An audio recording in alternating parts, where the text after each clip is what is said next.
Back at you with another episode coming at you from chooseyourrelationships.com. Offer of Love Can't Wait, which can be found on Amazon.com.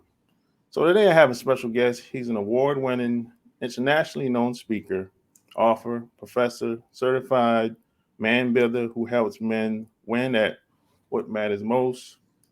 He's co authored 9 books, including Man Accomplished, Are You the Man, and The Real Spiritual Leader Builder. My special guest today is Dr. Joe Martin. Welcome to the show. Thank you, Lopez. Thanks for having me, man. It's my pleasure to be here. So, where are you from? Originally, I'm from Miami, man. We call it the bottom. I'm from Miami in a place called Liberty City. That's where I'm originally 305. from. Yeah, from the bottom. And I grew up in Scott Projects down in Liberty City in Miami. For those, if your listeners, if they're over the age of 45, they know Liberty City based on 2 Live Crew. Yeah. But if they're under the age of 45, they know Liberty City based on Grand Theft Auto, the video game. Yeah.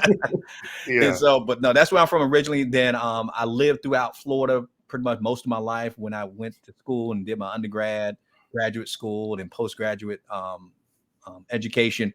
And then after I went through a divorce, I ended up meeting a woman who lived in Tennessee, in Chattanooga, Tennessee, a Southern Belle who lives in Chattanooga, Tennessee. And I decided not to move her down to Florida when I proposed to her. I decided to move up here to Chattanooga because her family was from up here. And now I reside in Chattanooga, Tennessee, which was probably one of the best decisions I ever made was to leave Florida. I thought I'd never leave the state of Florida, but one of the best decisions I ever made because I wouldn't be doing what I'm doing now, Lopez, if I did not move from Florida to Chattanooga. Yeah, it always seems to work out that way. It seems like for sometimes to become your best self, it seems like you have to go through something. Oh yeah, unfortunately, but that's the truth. Yeah. In order to get somewhere, you got to go through something to get there. Exactly. I can't go to Florida to get to Tennessee if I didn't have to go through Georgia. I had to go through Georgia first to get to Tennessee. So how'd you get started on this path? What the path as far as what doing now, working with men and helping coach and build and disciple men. Again, going through stuff, man. The best way I can just kind of summarize my story is I went from rags to riches to ruin to redemption. That's rags to riches to ruin to redemption. And the rags part, I told you I grew up in the projects in Miami, in Liberty City. My mom was just a teenage mother when she had me. At the age of 16, had my sister at the age of 17. So she had 2 kids while she was a junior in high school. And my dad left us when I was only 2 years old. So my mom had to raise us by herself. And all the stuff that you know about growing up in the hood and inner city that you heard or seen on television is true. And I had to endure a lot of that in addition to other stuff, other than the violence and the drugs and all the other stuff and the gang banging. I also was sexually abused as a child, which really almost destroyed my life because I was suicidal from 12 to 16. But that's the rags part. And I'm even skirting over the details of that.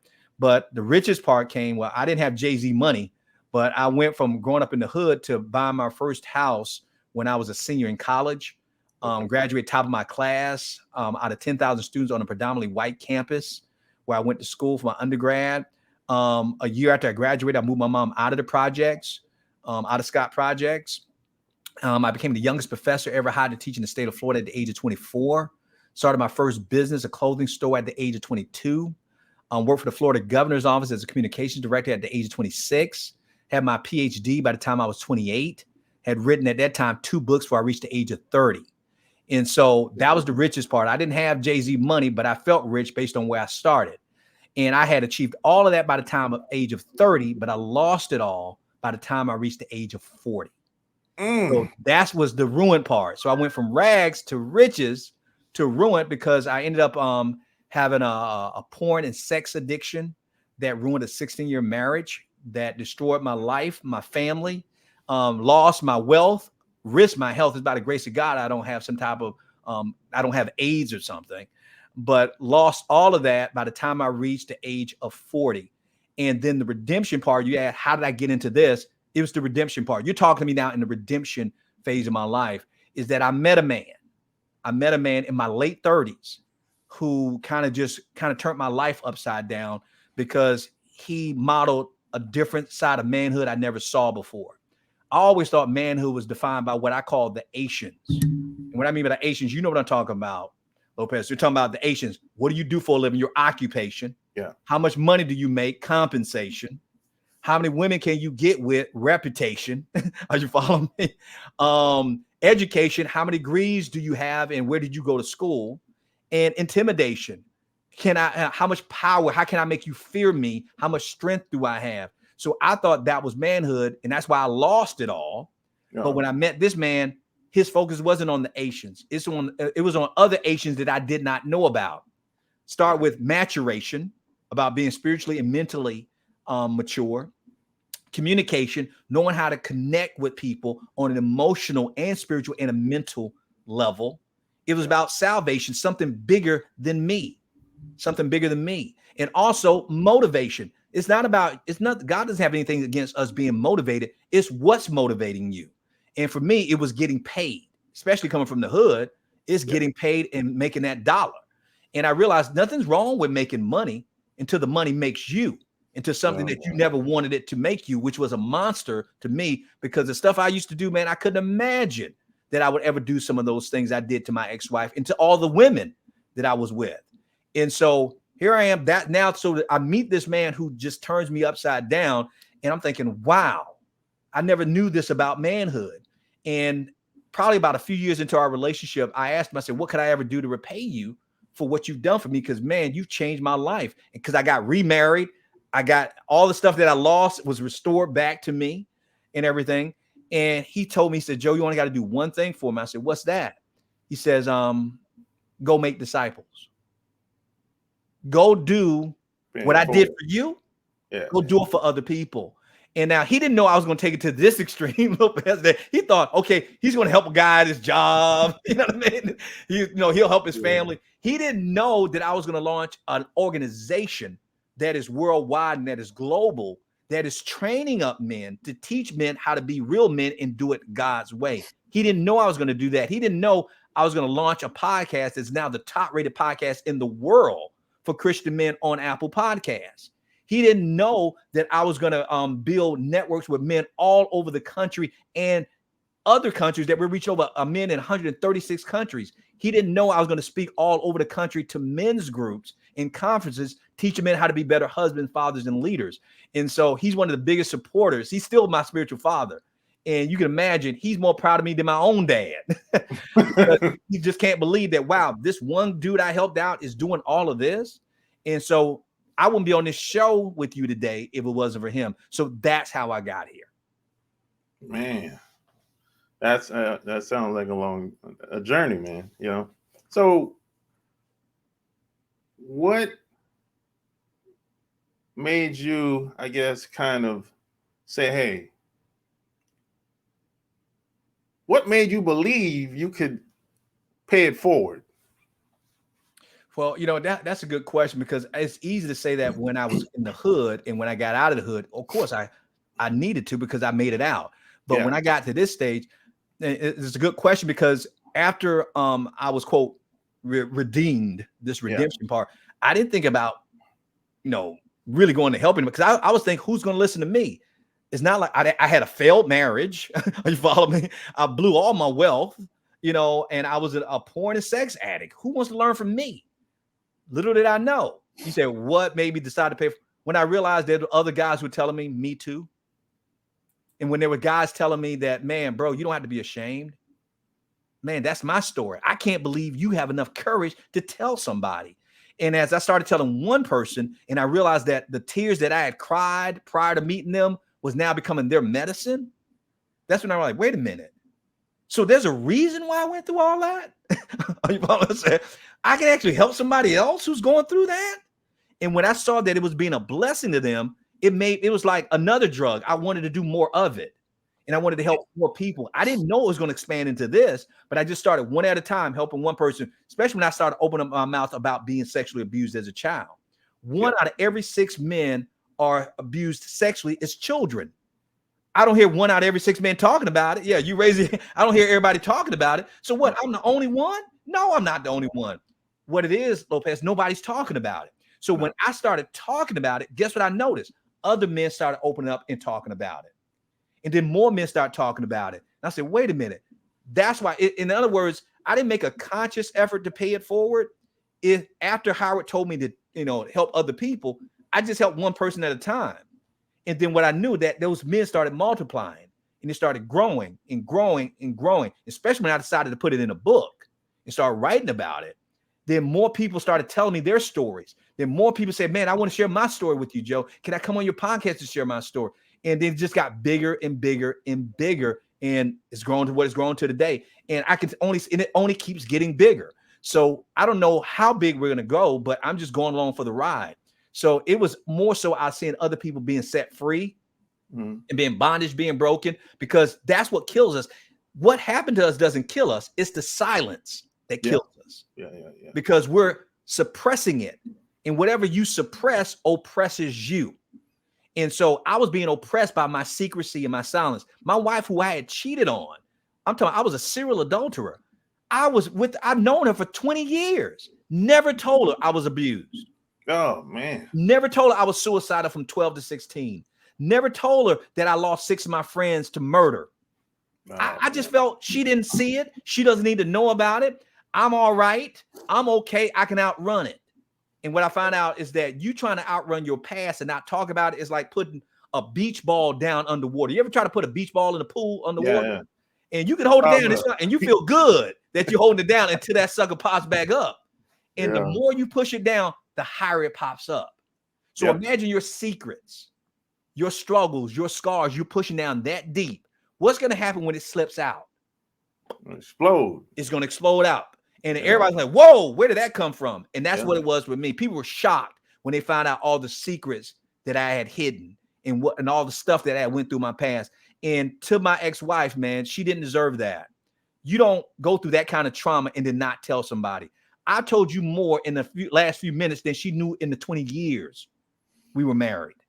That's how bad. And so eventually what you're trying to bury, if you're going to bury it, you better make sure it's dead when you bury it, because it's going to be like a zombie in a scary movie coming back at you with the head coming out the dirt and saying, hey, you forgot about me. And so that's what happened. It came back on me because I tried to hide it. And I thought I killed my past and I didn't. It came back. So how long has it been since you started paying it forward? When I got into my 40s. Okay. When I would say late 30s, getting into my 40s. Because by that time I had lost everything when I got to my 30s. But my life started when I met Howard. It was around 35, 36 years old. So of course I'm learning, but I don't know how to do all this stuff he's teaching me. And I'm learning slowly but surely. And then as I started coming out of my stuff, now I guess I need to tell this part of it. I came out by going through counseling. Okay. I went to counseling for 3 years. I came out by going through a recovery group for 7 years. Getting the help that I needed to deal with my past trauma, my pain, and my problems. And I got into community. And as I did that, I started coming out and I started feeling stronger. So at least now I'm no longer fornicating and sleeping around with women. I'm no longer looking at porn and masturbating and all this other stuff. I'm no longer doing that stuff anymore. So now I feel healthy. I feel like, wow, I feel like I'm clean. I feel good, but I wasn't helping anybody. I was just happy. Cause you can't help somebody until you help yourself first. You know, when you're on a plane, they tell you if the plane goes down, the oxygen mask, put it on you first before you put it on the kids. So I had to put the oxygen mask on me. That was the counseling, the therapy, all the other stuff, and getting the support that I need. And now that I was breathing, now I can offer the oxygen mask to other people. So it started picking up in the 40s. And I launched Real Men Connect, what we're doing now, when I was 47 years old. So it took some time. So it's not like it's an overnight thing. Yeah. It started building, but my health, I started getting healthy in my late 30s, and I started growing. I started getting stronger, and I started reaching out and helping people in my early 40s. And then I launched this organization in my late 40s, and now I'm in my early 50s now. Yeah. So how did you reach out to other churches around? Is it a nationwide thing, or how did that happen? Because I don't necessarily work with the churches, but churches send people to us. What I do is, because of our podcast is so doggone popular, guys hear it. and they hear my story. No different than they're hearing hearing my story on your show. They hear my story and they're thinking, wait a minute, man, that sounds like me. Like you raise your hand when I mentioned about the abuse. Yeah. Man, that's me. That dude can relate to me. So what happens, they'll reach out to you. And so they reached out, guys started reaching out to me and they started sharing the podcast with other guys. And before you know it, we reached over 2 million people of them just sharing it with people. And so they see me on social media. They watch my videos. They just see me doing stuff. I'm just doing stuff and it's growing organically because people are relating and they're relating to it. And now, of course, now that we've got some stability underneath us, I got people now working with me to help us get the word out. I have an assistant. I have leaders in our organization who are putting us out there and promoting us and sharing us with the world. And guys keep coming in daily. They keep coming in.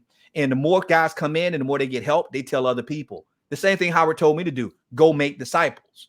So when these guys are coming in, they say, oh, thank you, Dr. Joe, man. This helped me so much. What do you think I'm telling Lopez? I'm saying, how can I ever repay you? Oh, you want to know? Go make disciples. Yeah. So I'm just paying it forward based on what Howard told me to do. I'm getting these guys to do the same thing, and we've been growing ever since. Gotcha. So I was talking about manhood. Mm-hmm. So what do you think you need to succeed as a man? Now, that's probably one of the most popular questions I get asked when I come on anybody's show, because we're looking for what is a real man? What is authentic manhood? And so what I tell guys, I said, I don't want you to take my word for it, because they look at me as, quote, being this man builder, because that's what they said. He's a certified man builder. By the way, I just made up that term. That term doesn't exist. The reason why I made it up, because I know people ask me about it. Okay. What is a certified man builder? And because everybody's a certified man builder. If you know what it takes to be a real man, you are qualified to be a man builder. And so, but what I tell guys, what I'm telling you, what it takes to be a real man is not me. It's not what I'm saying. I didn't come up with this. What I decided to do, and call me crazy, I'm thinking, okay, if I want to learn how to be a man, why not study the perfect man? Is there such a thing as a perfect man? Well, there was one perfect man that I heard about that has a reputation, and his name was Jesus Christ. Yeah. And so I'm thinking, okay, well, maybe I should start with that man. I said, I'm going to look at this man as the perfect model of a man, because I didn't have great role models growing up as a kid. There was gangbangers, hustlers, and pimps, and drug dealers that I grew up around. When I met Howard, what attracted me to Howard, the guy who mentored me, was he reflected what Christ was. And I saw it in the flesh. I'm thinking, wait a minute. You can be like Christ here on earth? Absolutely, if you notice the things about Christ. So you're asking, what is an authentic real man? I'm going to plagiarize and steal from the Bible. I'm looking at Jesus. 4 things. You ready? That I noticed about Jesus. 1, I noticed that that a real man leads his family spiritually. Now, wait a minute. Jesus Jesus came from a mom. He had a mom and a dad, but he didn't have a family. Yes, he did. Not only did he have them, he had something called the disciples. Yeah. These were men who did life with him. They ate with him. They laughed with him. They traveled with him. They prayed with him. Sound like a family to me. Yeah. It was a brotherhood. And now he was part of that community, but he also led them. Are you following me? They would ask him, Jesus, how do we pray? Jesus, why do you say that? Jesus, why do you do it that way? Jesus, why do you forgive that person after what they just did to you? They're asking him questions, and guess what he's doing? He's being a leader. They're following him while he's following the Father. So he's leading his family spiritually. So if you want to be an authentic real man, I got to be able to lead my family spiritually.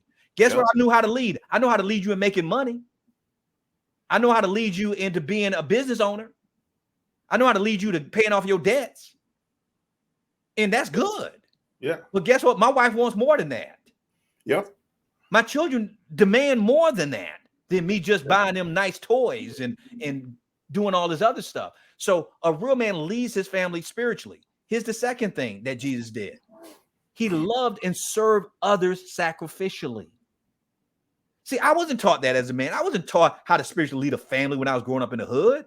I never saw a dad with his son. Nobody had a dad in the home. where I was growing up. Mamas was raising all of them, but I saw all these grown men in my neighborhood. And I'm thinking, how can you be these grown men, but I don't ever see them around little boys? Unless they're trying to get them to sell drugs. Yeah. Are you follow me? Yep. So they weren't leading spiritually. So, but also loving and serving others sacrificially, which means it's not about you. Jesus didn't make it about himself. He made it about other people. And so he would lay down, he says, no greater love than a man who's willing to lay down his life for his friends.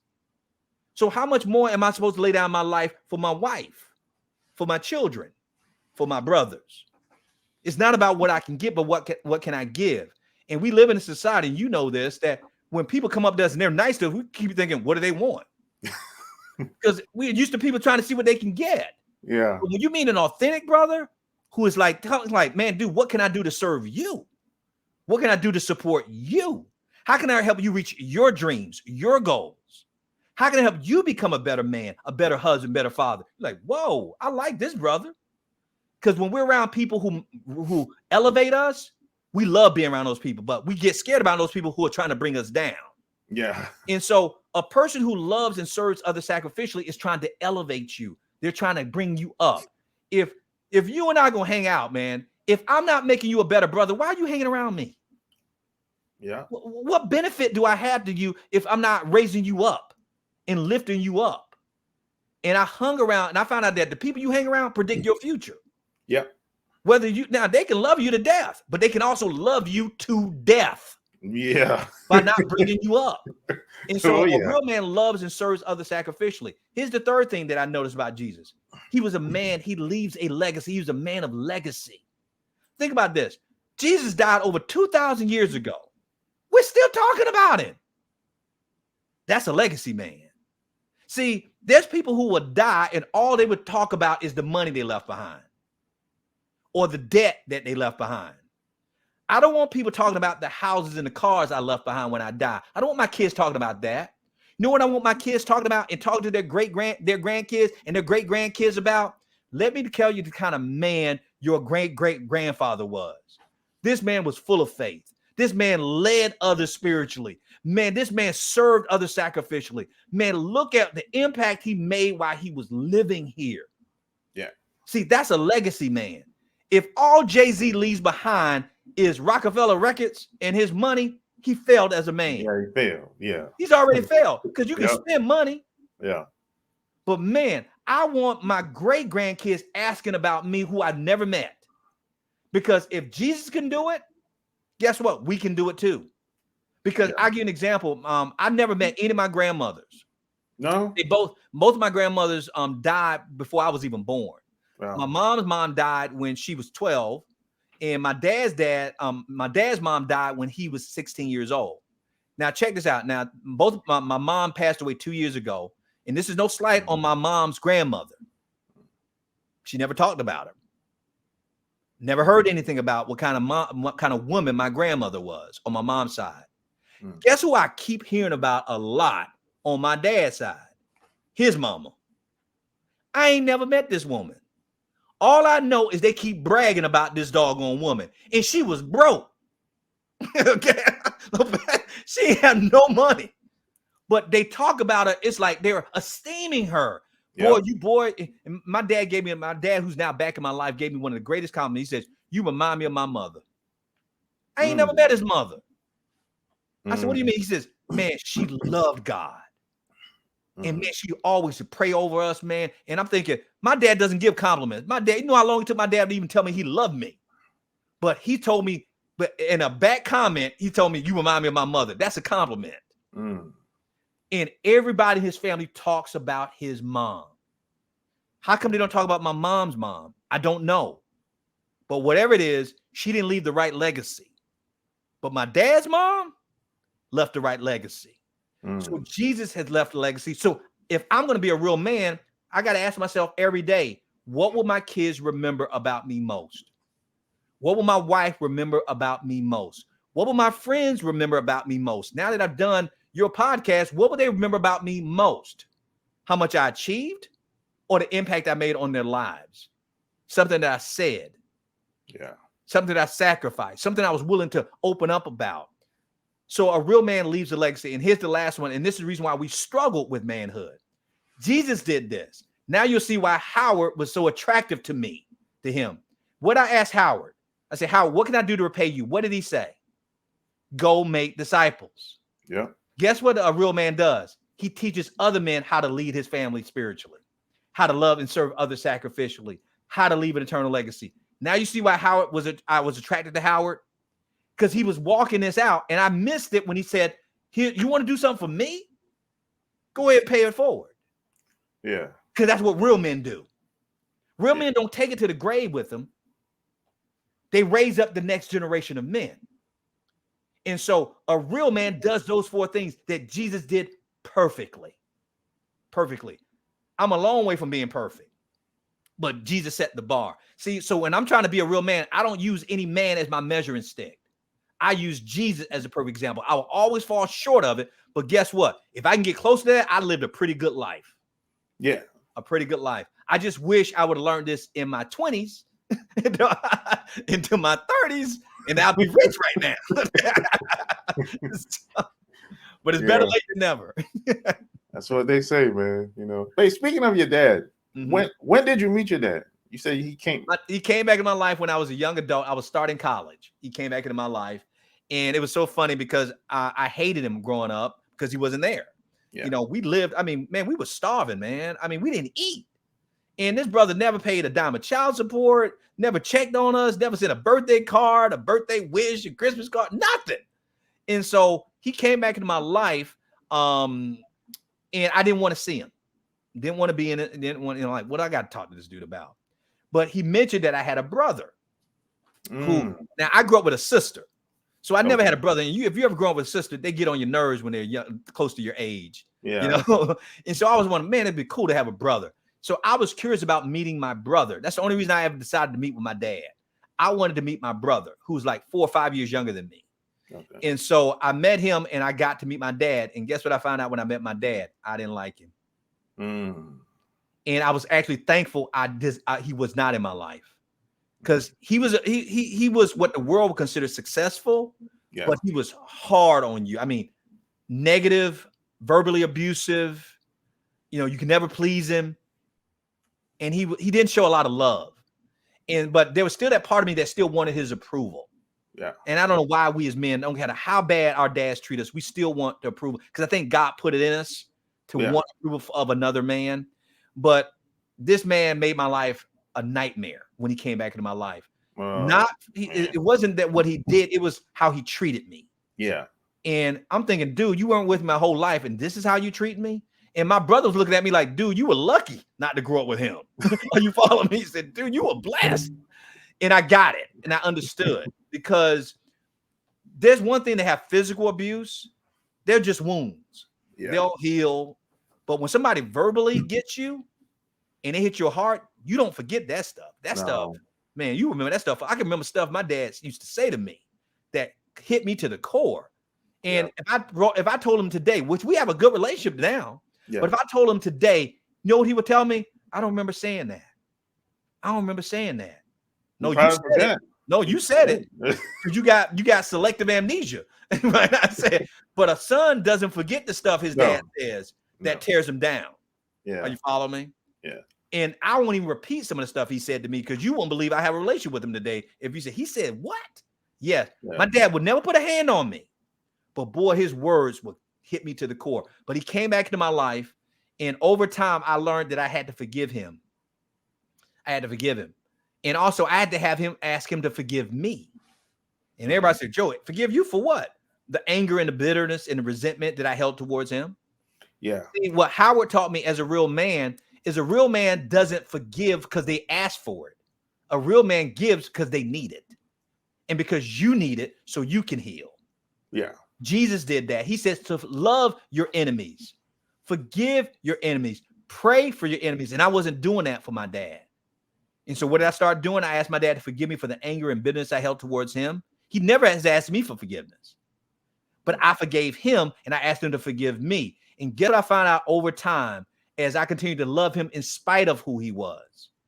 Love him not based on the man I want him to be, but the man he is, even if it's flawed. And as I learned to forgive him and I let loose that anger and that bitterness, guess what ended up happening? This love that I had for my dad started to change him. Yep.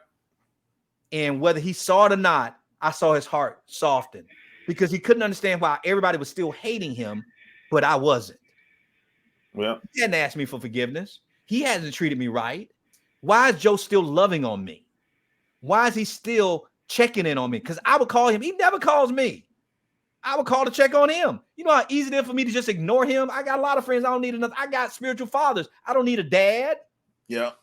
But I knew that what he needed and God wanted me to do to love him. And so I've been able to, my biggest fear was that my dad was going to die and they're going to ask me to speak at the funeral because I didn't want to speak. Because I'm thinking, what I'm going to say, lie? He wasn't a great dad. He was. It happened.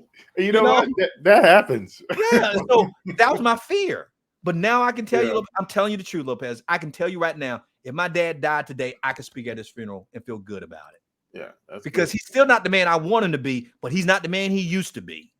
Yeah. I've watched him change. And even my siblings, my brother, my sister, they said, man, dad has changed. And they kept asking me, how can you? I said, man, y'all gonna learn too. That you sometimes, my wife says it this way, sometimes you got to love the hell out of people. Yeah. Say that again. You got to love the hell out of people. And that's what we've been doing with my dad. We've been loving the hell out of him. Yeah. And I've watched God change his life and change his heart. And man, it's brought me to tears, man, to see my dad. He's not where I want to be, but man, when you see somebody making progress, man, they don't have to win the race as long as they're running it well. And I know exactly what I would say at this funeral now, that it doesn't matter how you start. What counts is how you finish. And my dad wasn't the dad that we wanted him to be, but man, he could have easily stayed there, but he didn't rest. As he got older, he changed. The relationship he has with my kids and our grandkids, his grandkids, we don't even recognize this man. Like who this dude is. Priceless. And they love him. Yeah. The grandkids love him. And they know that he wasn't a great dad to us. But because we don't harbor bitterness and anger towards him, they've learned to love him unconditionally and receive that love. And he's enjoying life now. He's retired, enjoying life because his grandkids are his world now. Yeah. And so, yeah, it took time for that down, but he came back in my life when I was a young adult. Yeah, I'm happy it worked out, man. Because now I had a sister that we didn't know about. Mm-hmm. But we managed to meet, but it didn't work out. Yeah. See, the same thing happened to me, but it did work out. My brother and I are really, really close now. That's good, man. But you know what? But in full confession, you know why we were close? We shared a common enemy. He couldn't stand my dad, and I couldn't stand my dad. So we would get together and just, I mean, you know how two fools get together. Yeah. And we'd think, how can we kill him? You know what I mean? And so we had a common enemy. So we bonded on our hate. Yeah. So I'm not saying that's a good thing. But it worked out, man. But then we learned that we can't live off that hate. We're going to have to learn to love him. And my brother actually helped me to learn how to love my dad. And then I end up helping my brother learn how to love my dad too. So we've helped each other learn to love my dad. And so, but yeah, that's why we bonded, because we couldn't stand him. That's what it was. Yeah. So, man, I want to respect your time. Where do people go if they want to connect with you? Oh, that's easy, man. Just remember the phrase Real Men Connect. Real Men Connect. If they go to realmenconnect.com, if they go there, everything they want to find out and know about us, they can find on that website. We even got a couple of free gifts that they can receive from us. And also, if they're interested in getting connected to a community of men like me, I don't know if they can handle that much of me, though, but if they want to meet other men like me in this community, because we built a huge worldwide community of men who share like I'm sharing like with you right now. And all they got to do is click on the Real Men 300. That's our group called the Real Men 300. And the reason why we call it the Real Men 300, Lopez, is because John Wesley, he started the Methodist movement over 300-something years ago. And he had a quote that just stood out to me. Because everybody here, they hear the Real Men 300. They keep thinking movie, the 300. Remember the movie, the 300? Yeah. They think the movie, the 300. They think Gideon from the Bible, 300. No, that's not why we came up with the name the Real Men 300. Because of John Wesley's quote. He says, give me just 300 men. This man used to reach millions of people. He said, give me just 300 men who love God, hate sin, and fear nothing, and I will set the world on fire.